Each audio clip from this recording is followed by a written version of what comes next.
আসসালামু আলাইকুম, আমি Mohammad Faisal Ahmed, medical technologist, radiology and imaging. আমি আজকে আলোচনা করব যে বেরিয়াম কন্ট্রাস্ট নিয়ে। বেরিয়াম কন্ট্রাস্ট, আমরা যে বেরিয়াম কন্ট্রাস্ট ইউজ করি, barium enema, barium meal, barium follow through, barium swallow, এই যে আমরা বেরিয়াম কন্ট্রাস্ট যে এক্সামিনেশনগুলো হয়, আমরা যে বেরিয়ামটা ইউজ করি, তো এই বেরিয়ামের সাইড ইফেক্ট কি কি হতে পারে, বেরিয়াম ইউজ করলে সাইড ইফেক্ট কি কি হতে পারে, এটা আমি আজকে শেয়ার করব। আগে জানতে হবে বেরিয়াম ইউজ করা হচ্ছে ওরালি এবং রেক্টালি। বেরিয়াম ইউজ করা হয় ওরালি এবং রেক্টালি, মুখে খাওয়ানো হয় এবং পার রেক্টালও দেওয়া হয়। বেরিয়াম কিন্তু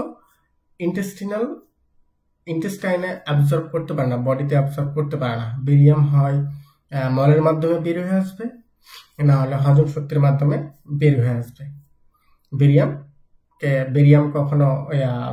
বেরিয়ামকে বডি ইন্টেস্টাইন কখনো অ্যাবজর্ব করতে পারে না। ইন্টেস্টাইনের যে লুমেন আছে, এই ইন্টেস্টাইন লুমেন কিন্তু বেরিয়ামকে অ্যাবজর্ব করতে পারে না। বেরিয়াম কিন্তু ওয়াটার সলিউবল কন্ট্রাস্ট না, কিন্তু ওমনিপ্যাক, ভিজিপ্যাক, যে আয়োডাইনেটেড কন্ট্রাস্ট মিডিয়া আছে, এগুলো কিন্তু ওয়াটার সলিউবল কন্ট্রাস্ট। বেরিয়াম কিন্তু ওয়াটার সলিউবল না। তো আমরা জানবো যে বেরিয়ামের সাইড ইফেক্ট কি কি হতে পারে। Adverse effect of barium preparation. তাহলে প্রথমে retention of barium in colon. Retention barium in colon এটা একটা হতে পারে। Retention of barium in colon, এটা মানে কি? এটা হচ্ছে কোলনে ধরে রাখে যে বেরিয়াম আর কি। কোলনে অনেক সময় দেখবেন পরীক্ষা করার সময় কোলনে অনেক সময় বেরিয়াম থেকে যায়, নামতে চায় না, অনেক সময় থেকে যায় আর কি কোলনে। তো এই বেরিয়াম থাকলে পেশেন্টের কি কি প্রবলেম হতে পারে? অ্যাবডোমিনাল ডিসকমফোর্ট হতে পারে, মানে সে কমফোর্টেবল ফিল করছে না অ্যাবডোমেন। তারপর কনস্টিপেশন হতে পারে, পেশেন্টের কনস্টিপেশন কিন্তু হতে পারে। আরেকটা হচ্ছে ফর্মেশন অফ বারোলিথ। ফর্মেশন অফ বারোলিথ এটা আবার কি? ফর্মেশন অফ বারোলিথ এটা একটা side effect of barium preparation.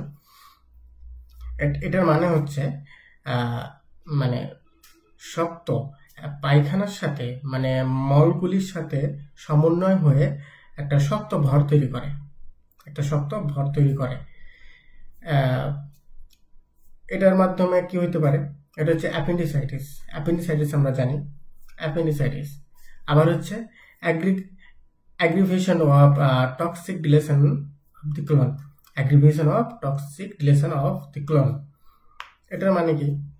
এটা হচ্ছে যে এটার সাইড ইফেক্ট হতে পারে আপনার ক্রনিক পারফোরেশন, মানে কোলনে যে পারফোরেশন হয়, পারফোরেশন বলতে ক্লোন ফুটা হয়ে যাওয়া। Aggressive of toxic dilation of the colon বলতে এখানে ক্লোন কিন্তু আপনার ডাইলেটেড হয়ে যায়। এই ডাইলেটেড হওয়ার কারণে ক্রনিক পারফোরেশন হতে পারে। তারপর আর কি কি সাইড এফেক্ট হতে পারে বেরিয়ামের কারণে? Barium leakage of barium into the peritoneal cavity. Leakage of barium into the peritoneal cavity. Peritoneal ক্যাভিটির মধ্যে আপনার বেরিয়াম ফুটা হতে পারে।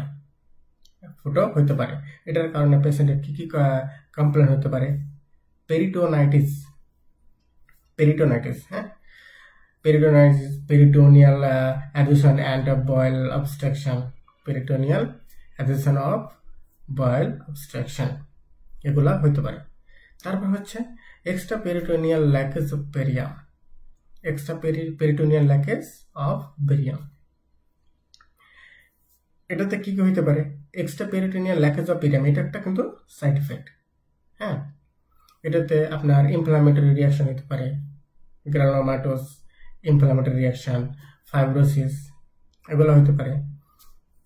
তারপর হচ্ছে আরেকটা সাইড ইফেক্ট হচ্ছে aspiration of barium into bronchial tree. Aspiration barium into bronchial tree, তাহলে অ্যাসপিরেশন, কারণ বেরিয়াম আপনার এসোফেগাস হয়ে না গিয়ে আপনার বেরিয়াম কিন্তু কখনো কখনো ব্রঙ্কিয়াল ট্রিতে মানে যেতে পারে, বিভিন্ন কারণে ফুটা হয়ে যেতে পারে, অন্য কোনো পারফিউশন থাকতে পারে, হতে পারে এটা। তাহলে যখন বেরিয়াম করার সময় যদি ব্রঙ্কিয়াল ট্রিতে চলে যায় বেরিয়ামটা খাওয়ানোর সময়, যদি ব্রঙ্কিয়াল ট্রিতে কোনোভাবে অ্যাক্সিডেন্টলি চলে যায়, তাহলে কি হতে পারে? রেসপিরেটরি ফেলিয়ার হতে পারে, কেমিক্যাল নিউমোনিয়া হতে পারে, রেসপিরেটরি ফেলিয়ার হতে পারে, কেমিক্যাল নিউমোনিয়া হতে পারে। আরও কিছু কিছু সাইড ইফেক্ট আছে। আরেকটা সাইড ইফেক্ট আছে হচ্ছে ইন্টারভেসেশন অফ বেরিয়াম সাসপেনশন। এটার কারণে বেরিয়াম সাসপেনশন হলে এটার কারণে পেশেন্টের যে প্রবলেমগুলো হবে সেটা হচ্ছে বেরিয়াম পালমোনারি এম্বলি, ডিজেমিনেটেড ইন্টারভাস্কুলার কোয়াগুলেশন, তারপর হচ্ছে সেপ্টিকমিয়া, হাইপারটেনশন, এগুলা পেশেন্টের হইতে পারে। আরেকটা সাইড ইফেক্ট আছে বেরিয়াম সালফেটের, সেটা হচ্ছে allergic reaction to barium preparation. এটা অনেক সময় হয়ে থাকে। এটা যে সিভিয়ার অ্যানাফাইল্যাকটিক রিয়াকশন, ব্রঙ্কোস্পাজম, এনজিওইডিমা, এগুলো হতে পারে। তাহলে